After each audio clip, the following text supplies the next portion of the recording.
Assalamualaikum warahmatullahi wabarakatuh. Halo para sahabatku di mana saja berada, khususnya para subscriberku. Selamat bergabung kembali. Salam sapa dari channel kami.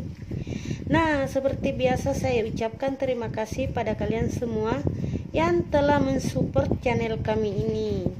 Doa saya semoga kalian yang menonton diberi kesehatan dan rezeki yang melimpah. Amin ya rabbil alamin. Dan di tangan saya sudah ada 4 lembar daun suji.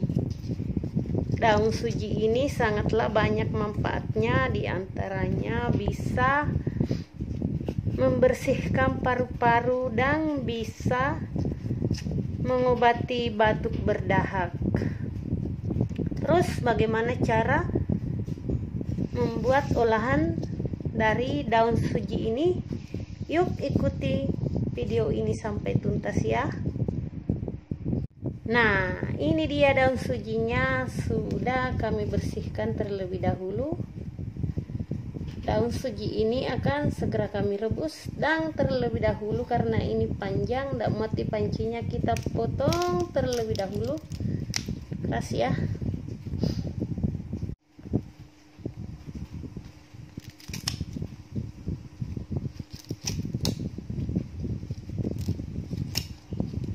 Ini sudah kami potong seperti ini.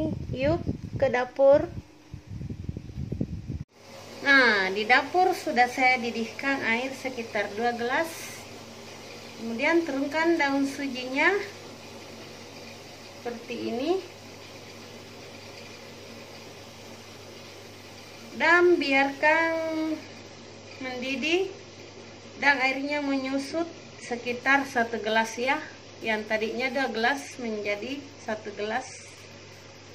Kita tunggu.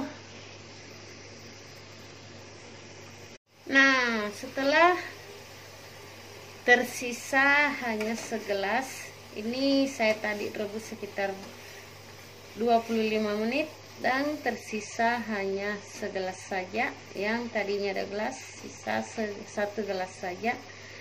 Kita matikan dulu kompornya. Nah, sekarang kita siapkan gelas. Kemudian kita akan tuang ramuannya ke dalam gelas seperti ini. Dan tunggu dingin dulu atau sekitar hangat-hangat kuku. Kemudian diminum. Nah, ramuan daun suji ini sangat ampuh untuk menjaga paru-paru atau membersihkannya. Dan yang kedua, bisa menyembuhkan batuk berdahak. Nah, sungguh sangat luar biasa manfaat dari rebusan daun suji ini. Nah, untuk mengobati batuk berdahak ini bisa diminum pagi dan sore hari. Dan untuk membersihkan paru-paru bisa diminum 2 kali 1 bulan ya. Oke. Sampai di sini dulu video dari kami, semoga bermanfaat. Dan saya ucapkan terima kasih telah menonton video kami sampai habis. Dan nantikan video Mang Tasya tips berikutnya. Oke, terima kasih. Bye.